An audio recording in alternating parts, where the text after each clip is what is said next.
Now, one of my pet hates is when we get so far along the building to have the building floating in space. Okay. Now, I know you're going to be doing a site-based exercise in the second semester, but in the meantime, rather than for our views have this floating in space, I'm going to build a little bit of topology in around here as well. So I'm going to go into my ground floor plan. The first thing I'm going to do is that we would have a concrete or similar footpath around the whole of the buildings here. So that's the first thing that I'm going to get in. So I'll be over to, I'm going to use a little floor for this here. And sorry, let's pop in and see what we got. Ooh, that's interesting. We have cobbles. Do I want to do cobbles? You could do cobbles if you wanted to, but I'm going to just use this one here, and I'm going to duplicate it, and this is going to be C-O-N-C footpath, and we'll just do concrete footpath 1. Okay, let's go in and check what's in here. So I'll bring the sit you down to about 150, and I'll insert, move it down, and this will be a substrat, and we put in some hardcore here. Okay, so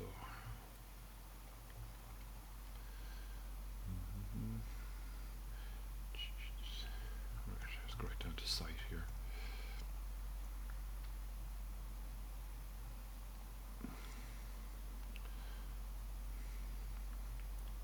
Site hardcore, and we've got our triangles, and we've got our color desaturated as well.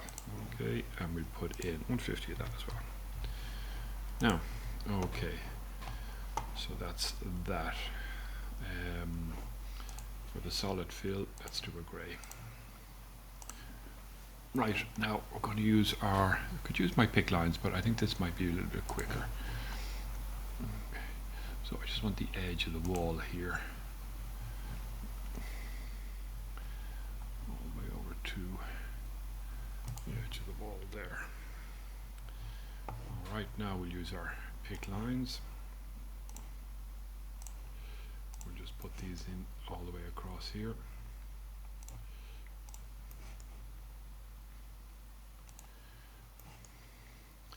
So I'll get these in first, and then I'll come back and do a bit of cutting and trimming.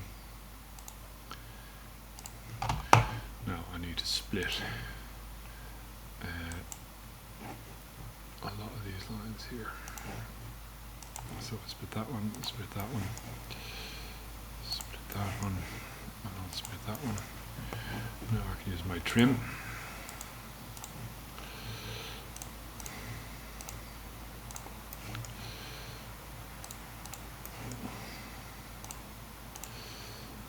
Now, some of you will already be asking, why are you doing it in so close to the building?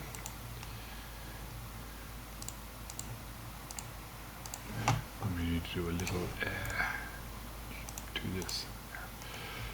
Okay, so that's just the outside. Now we're going to create more lines here, and this time we're going to use pick line, but with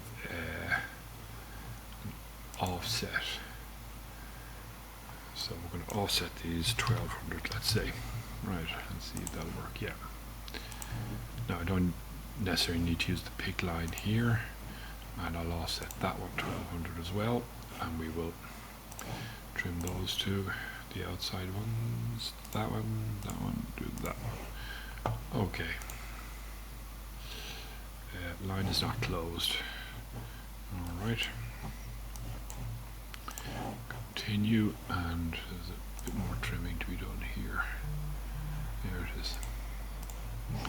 Now let's finish that. Nope, don't attach. Okay. Now that's, at least we've got that done. Let's just check the level of this here, see where it's at. It's at minus 300, so I'll do that minus 150. Lift it up a bit there. Let's see what it's like in this section. Okay, spot on. Alright, now happy enough with that there. Right, and now that sets me up then. If I want, I could leave it at that, and maybe that's fine, but I could put a little bit of topology in there as well if I wanted to. But at the very least, get a footpath in there so that your building is not floating in space. A couple other little tips that I have for you here. Go back into the sections here. Okay, if you are faced with a question mark here, select the tag, then select that, put in 3, okay, and then the ridge, select and put in 4. Okay, just to keep those in order as well. They are a little shared parameter, and we'll be discussing all of that with you as well. I do my large section here. Now you can see that I've tagged some of my rooms here, and I'm going to go through the whole of the building and tag the room. So you want to be kind of sure as to where you're going to be taking your sections as well, so that when you go to tag the room, there's not a problem doing that.